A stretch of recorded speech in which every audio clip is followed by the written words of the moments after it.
বলতে চাচ্ছি সেটা হলো দেখেন আমরা ভূমিক কি ধরেছি কিউ মানে পরিমাণ। তো এখানে কিসের পরিমাণ ধরছি?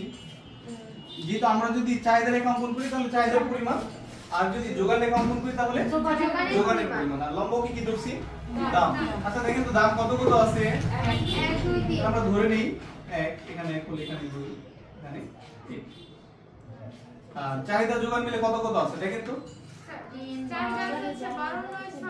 আচ্ছা 12 9 6 আর হলো 3 9 15। তো আমরা কত করে গ্যাপ ধরবো বলেন? 3 করে ধরবো। আচ্ছা এখানে যদি 3 ধরি তাহলে এখানে 9 12 15 3 6 9 12 15। ঠিক আছে স্যার? তো আপনি ভিডিও করছেন, আমাকে আপনি বলেন তো আমরা প্রথমে যদি চাহিদা রেখা অঙ্কন করি, কি রেখা? চাহিদা।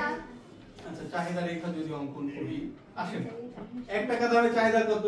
12। তাহলে দেখেন দাম যখন 1 টাকা, চাহিদার পরিমাণ তখন কত? 12।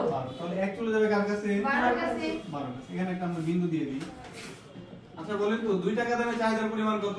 9। 2 চলে যাবে কার কাছে? 9 এর কাছে। 9 এর কাছে বিন্দু দিয়ে দিলাম। আচ্ছা 3 টাকা দামে আমরা কোন রেখা অঙ্কন করতেছি? ওকে 3 টাকা দামে হলো 6। আচ্ছা নিলাম। এখন যদি আমরা এই বিন্দুগুলো যোগ করি তাহলে যে রেখা হবে সেটাই কি রেখা? চাহিদা রেখা। দি দিলাম। ওকে জি স্যার। আচ্ছা এখন যদি আমরা যোগান রেখাটা অঙ্কন করি, কোন রেখা? যোগান রেখা। আচ্ছা যোগান রেখায় আসেন 1 টাকা দামে যোগান কত? 3। তাহলে দাম যখন 1 টাকা তখন যোগান হলো 3 টাকা। এই 1 আর 3 মিলবে। ঠিক আছে? আচ্ছা এখন আসেন 2 টাকা দামে যোগান কত? 9। দাম যখন 2 টাকা যোগান তখন 9। এই দেখছেন এখানে একটা বিন্দু আছে? হ্যাঁ। আচ্ছা এখন 3 টাকা দামে যোগান কত? 15। দাম যখন 3 টাকা তখন যোগান হলো 15। এখন যদি আমরা এই বিন্দুগুলো যোগ করি তাহলে এটা হলো যোগান রেখা। কি রেখা? যোগান রেখা। আচ্ছা এখন বলেন তো চাহিদা রেখা, যোগান রেখা যেখানে মিলিত হয় সেটাকে বলা হয় ভারসাম্য বিন্দু। কি বলা হয়? ভারসাম্য বিন্দু। তাহলে এখানে ভারসাম্য বিন্দুটা কি বিন্দু বলেন তো? এখানে যেহেতু বি ছিল তাহলে ভারসাম্য বিন্দু হলো বি।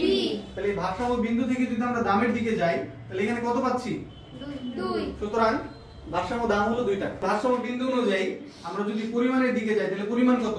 9। সুতরাং ভারসাম্য পরিমাণ 9। এখন কথাটা হলো যখন আমাদের একটা সূচি দিয়ে দিবে, এই সূচিটা দিয়ে যদি বলে ভারসাম্য দাম কত, আপনি কিন্তু সূচি থেকে বুঝবেন যে যেই দামে চাহিদার যোগান সমান হয়েছে সেটা হলো ভারসাম্য দাম। এমসিকিউ তে কিন্তু আসে সূচি দিয়ে যে ভারসাম্য দাম কত বা ভারসাম্য পরিমাণ কত। এরপরে যেটা আসে চিত্র দিয়ে যদি বলে, এই যে উদ্দীপকের ভারসাম্য বিন্দু কোনটি? বলেন না উদ্দীপকের চিত্রে ভারসাম্য বিন্দু কি কোনটি? ভারসাম্য পরিমাণ কত? 2। ভারসাম্য পরিমাণ 2 9। আর ভারসাম্য দাম হলো 2। বুঝতে পারছেন?